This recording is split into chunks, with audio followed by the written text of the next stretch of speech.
प्रिय छात्रों, RBM classes पर मैं पंकज सर आपका बहुत बहुत स्वागत करता हूं। आज हम इस वीडियो में खगोलीय दूरदर्शी यानी कि एस्ट्रोनॉमिकल टेलीस्कोप का अध्ययन करेंगे। तो इसको अध्ययन करने के लिए इसमें 4 हेडिंग लिखना रहेगा।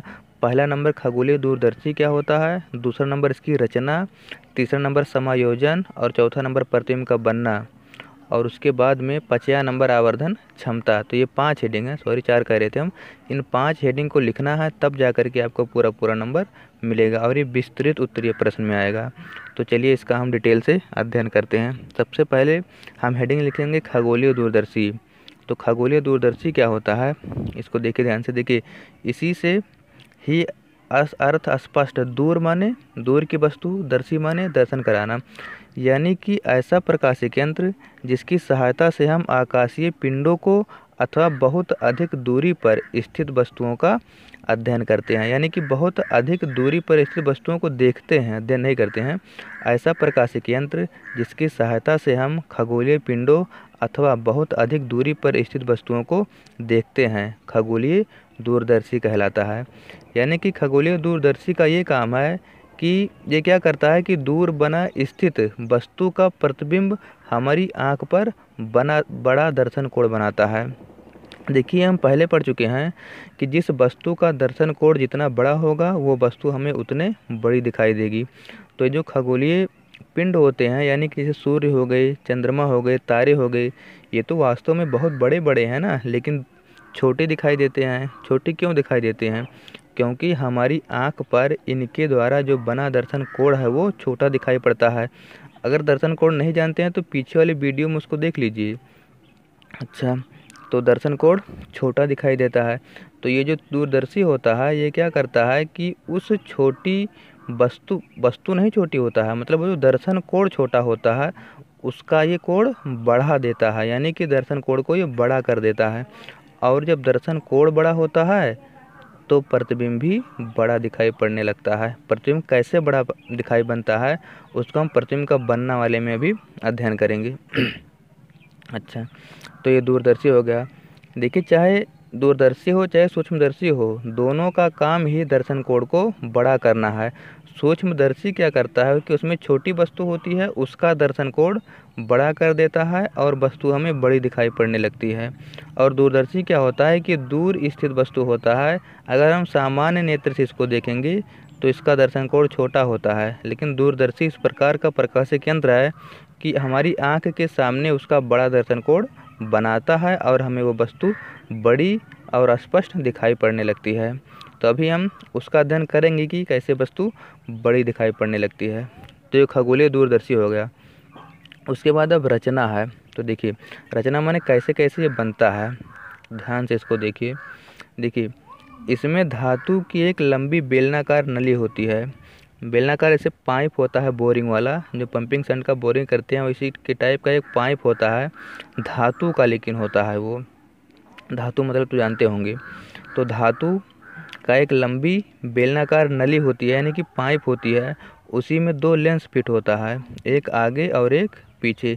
ये जो आगे का लेंस होता है इसकी फोकस दूरी और इसका द्वारक, फोकस दूरी भी मालूम है, यहाँ से लेकर के यहाँ तक की दूरी जहाँ से प्रकाश की किरण मुख्य अक्ष के समांतर जा कर के मिलती है उसी को फोकस दूरी कहते हैं। और द्वारक इसे कहते हैं, ये जो लाइन है द्वारक। गोलीय दर्पण के परावर्तक तल के व्यास को, दर्पण नहीं लेंस है, लेंस के अपवर्तक तल के व्यास को हम द्वारक कहते हैं। अगर दर्पण होता तो गोलीय दर्पण के परावर्तक तल के व्यास, गोलीय दर्पण के परावर्तक तल को व्यास कहते हैं। और ये उत्तल लेंस के अपवर्तक तल को, क्योंकि इसमें अपवर्तन होता है, उत्तल लेंस के अपवर्तक तल को हम लेंस का द्वारक कहते हैं। मतलब जहाँ से जहाँ तक अपवर्तन होगा उसी को हम द्वारक कहते हैं। अच्छा, तो इसका जो एक सिरा होता है इसमें बड़ी फोकस दूरी और बड़े द्वारक का एक उत्तल लेंस लगा होता है, इसे हम अभिदृश्यक लेंस कहते हैं। इसका नाम अभिदृश्यक लेंस है। अभिदृश्यक को ओ से प्रदर्शित करते हैं। ओ माने ऑप्टिकल, ऑप्टिकल माने अभिदृश्यक लेंस। और जो नली का दूसरा सिरा होता है, नली का जो दूसरा, देखिए पहले बताए हैं कि ये नली होता है, तो यहाँ भी उतने मोटा और यहाँ भी उतने मोटा होता है। ये नली जो पाइप है, पाइप नहीं होता है, वो बढ़िया धातु का होता है। ऐसा नहीं कि पाइप के तरीके से रहता है, वो मजबूत भी होता है। तो ये जो दूसरा सिरा है तो ये भी इतने मोटा तो रहा होगा, देखिए ऐसे तो पाइप है। तो तो ये जो पीछे वाला देख रहे हैं ये छोटा लेंस है, तो इसके लिए क्या करते हैं कि नली का जो दूसरा सिरा होता है उसमें एक छोटी नली फिट कर देते हैं, मतलब बड़ी नली के अंदर एक छोटी नली फिट कर देते हैं और उस छोटी नली के किनारे पर एक छोटी फोकस दूरी और छोटे द्वारक का उत्तल लेंस फिट कर देते हैं। इसे हम नेत्रिका लेंस कहते हैं। ई माने आई, आई माने नेत्रिका लेंस, तो ये नेत्रिका लेंस हो गया। अब क्या होता है कि इस नेत्रिका लेंस में एक दंतुर, मतलब ये जो छोटी नली होती है इसको हम दंतुर दंड चक्र व्यवस्था द्वारा आगे पीछे कर सकते हैं। अब ये दंतुर दंड चक्र व्यवस्था क्या है, देखिए अगर आप लोग कभी भी दूरदर्शी जो मेले में या बाज़ार में मिलता है उसको देखे होंगे तो उसमें कैसे गोल गोल घुमाने वाला होता है। जब उसको हम घुमाते हैं तो प्रतिबिंब क्या होता है कि कभी अच्छा दिखाई पड़ने लगता है, फिर और घुमा देते हैं तो ख़राब हो जाता है। मतलब उसको घुमाने से ही प्रतिबिंब अच्छा दिखाई पड़ता है या ख़राब दिखाई पड़ने लगता है, उसकी एक स्थिति होती है। उसको भी हम समायोजन में बताते हैं कि उसको कितना घुमाना रहता है। तो देखिए वही जो होता है घुमाने वाला, उसी को हम दंतुर दंड चक्र व्यवस्था कहते हैं। तो उसकी सहायता से ये जो छोटी वाली नली थी बड़ी नली के अंदर, उसको हम आगे पीछे खिसका सकते हैं। मतलब ये जो नेत्रिका लेंस है इसको हम बड़ी नली में आगे पीछे से खिसका सकते हैं। और खिसकाया क्यों जाता है अभी वो समायोजन में पता चलेगा। तो इसकी रचना हो गई। उसके बाद में अब क्या करेंगे, हम रचना के बाद समायोजन का अध्ययन करेंगे। तो देखिए समायोजन कैसे करते हैं। देखिए सबसे पहले नेत्रिका को छोटी नली में आगे पीछे खिसका कर क्रॉस तार पर फोकस कर लेते हैं। देखिए यहाँ पर एक क्रॉस तार लगा होता है। क्रॉस तार का मतलब है कि ऐसे क्रॉस बना रहता है। देखिए ऐसे ऐसे क्रॉस बना रहेगा ना, क्रॉस तार रहेगा। तो ये जो क्रॉस तार रहेगा ये पहले नहीं दिखाई पड़ेगा, इधर उधर कहीं रहेगा, या तो आगे रहेगा या तो पीछे रहेगा। तो हम क्या करेंगे, वो जो घुमाने वाला नहीं था उसको घुमा करके, यानी कि दंतुर दंड चक्र जो व्यवस्था था उसको घुमा करके हम इसे फोकस कर लेंगे। फोकस करने का मतलब इस तरीके से इसको सेट कर लेंगे कि ये दिखाई पड़ने लगे, स्पष्ट नज़र आने लगे कि क्रॉस तार कहाँ है। फिर उसके बाद क्या करेंगे कि जिस वस्तु को देखना होगा उस वस्तु की ओर हम अभिदर्शक लेंस को कर देंगे। फिर हम दंतुर दंड चक्र व्यवस्था द्वारा, मतलब इसको घुमा करके इस प्रकार से सेट करेंगे कि इसके द्वारा जो बना प्रतिबिंब था, देखिए इसके द्वारा जो बना प्रतिबिंब था वो नेत्रिका लेंस के मुख्य फोकस और नेत्रिका लेंस के प्रकाशिक केंद्र के बीच में आ जाए। देखिए नेत्रिका लेंस का प्रथम मुख्य फोकस है और ये प्रकाशिक केंद्र है, इसके बीच में आ जाए। तो जब इसके बीच में आ जाएगा, अभी इसको बताते हैं हम कि कौन क्या है। ये थोड़ा सा सब्र रखिए, अभी सब अच्छा हम बताते हैं कि कौन क्या है। तो देखिए क्या करते हैं कि दंतुर दंड चक्र व्यवस्था द्वारा इसको हम इस प्रकार से आगे पीछे करते हैं कि जो ये एफ ओ है, एफ ओ नहीं, ये जो प्रतिबिंब है इसके द्वारा बना वो कहाँ आ जाए, एफ ओ पर। वैसे प्रतिबिंब तो एफ ओ पर ही बनेगा क्योंकि ये अनंत से आने वाली किरणें मुख्य अक्ष के समांतर मानी जाती हैं, तो इसलिए इसका प्रतिबिंब कहाँ बनेगा, मुख्य फोकस पर ही बनेगा। तो क्या करेंगे कि हम इसको इस प्रकार से सेट करेंगे। देखिए सेट करने का क्या मतलब है, जैसे मान लो तो इसको पीछे कर दिए, जब इसको पीछे कर देंगे तो ये भी तो पीछे जाएगा। ये एफ ई डैश इसी का तो प्रथम मुख्य फोकस है। जब हम लेंस को पीछे करेंगे, इस नेत्रिका लेंस को जब पीछे करेंगे तो इसके साथ साथ ये भी तो पीछे चला जाएगा। तो हमें पीछे नहीं, इसको इस प्रकार से सेट कर लेना है कि ये जो प्रतिबिंब एफ ओ है ये नेत्रिका लेंस के प्रकाशिक केंद्र और प्रथम मुख्य फोकस के बीच में बने। या आगे कर देंगे तब भी गड़बड़ हो जाएगा, पीछे ज़्यादा कर देंगे लेंस को तब भी गड़बड़ हो जाएगा। तो हमें इस प्रकार से इसको सेट करना है कि नेत्रिका लेंस द्वारा, अभिदर्शक लेंस द्वारा जो बना प्रतिबिंब है वो नेत्रिका लेंस के प्रकाशिक केंद्र और प्रथम मुख्य फोकस के बीच में बने। अच्छा, जब इस प्रकार से बनेगा तब क्या होगा कि हमें वस्तु स्पष्ट दिखाई देगा। और अगर ऐसा नहीं कर पाओगे दंतुर दंड चक्र व्यवस्था की सहायता से तो वो वस्तु हमें स्पष्ट नहीं नज़र आएगा। तो कुल मिलाकर के क्या हुआ कि दंतुर दंड चक्र व्यवस्था से इसको आगे पीछे इस प्रकार से खिसका करके रखना है कि वस्तु जो है वो इसके द्वारा जो बना प्रतिबिंब है, इसके द्वारा जो बना प्रतिबिंब है वो कहाँ आ जाए, लेंस के प्रकाशिक केंद्र और प्रथम मुख्य फोकस के बीच में। तब हमें वो वस्तु स्पष्ट यानी कि अच्छे से दिखाई पड़ेगा। तो यही समायोजन था। अच्छा, उसके बाद अब देखिए प्रतिबिंब का बनना, प्रतिबिंब कैसे बनता है इसमें। अब ध्यान से देखिए इसमें कौन क्या है, इसको हम पहले समझा देते हैं, फिर प्रतिबिंब का बनना समझ में आएगा। देखिए ये नेत्रिका सॉरी ये अभिदर्शक लेंस है, ओ अभिदर्शक लेंस को ओ से प्रदर्शित करेंगे, और ये नेत्रिका लेंस है, ओ माने ऑप्टिकल, ऑप्टिकल माने अभिदर्शक लेंस, और ई वाई ई आई आई माने आँख, आँख माने नेत्र, नेत्र से बना है नेत्रिका लेंस।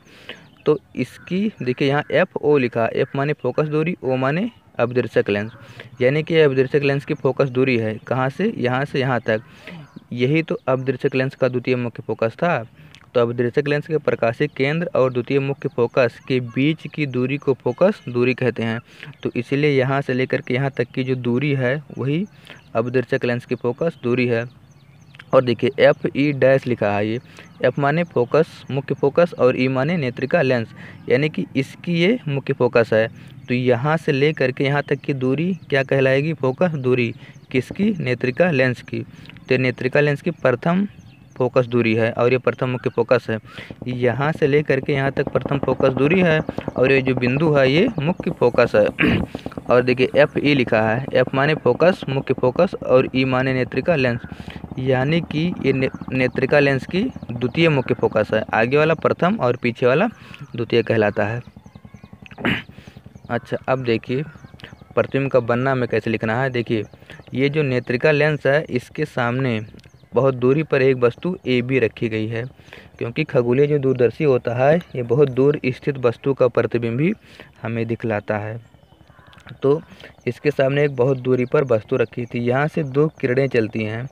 ये जो किरणें हुई लेंस से अपवर्तन के पश्चात ये जा करके देखिए प्रकाशिक केंद्र से जा रही थी, बिना विचलित हुए सीधे चली गई, और ये आई लेंस से टकराई, और टकराने के बाद ये हल्का सा मुड़ गई, क्योंकि लेंस में प्रकाश का अपवर्तन होता है। तो ये मुड़ गई, तो ये मुड़ने के बाद दोनों आकर के यहाँ पर मिले। और ये कहाँ पर मिलेंगे, अगर लेंस है, लेंस के सामने अनंत पर कोई वस्तु रखी होती है तो वो प्रथम मुख्य फोकस पर ही मिलेगा। इसे फोकस तल कहते हैं, फोकस तल इसको बता चुके हैं।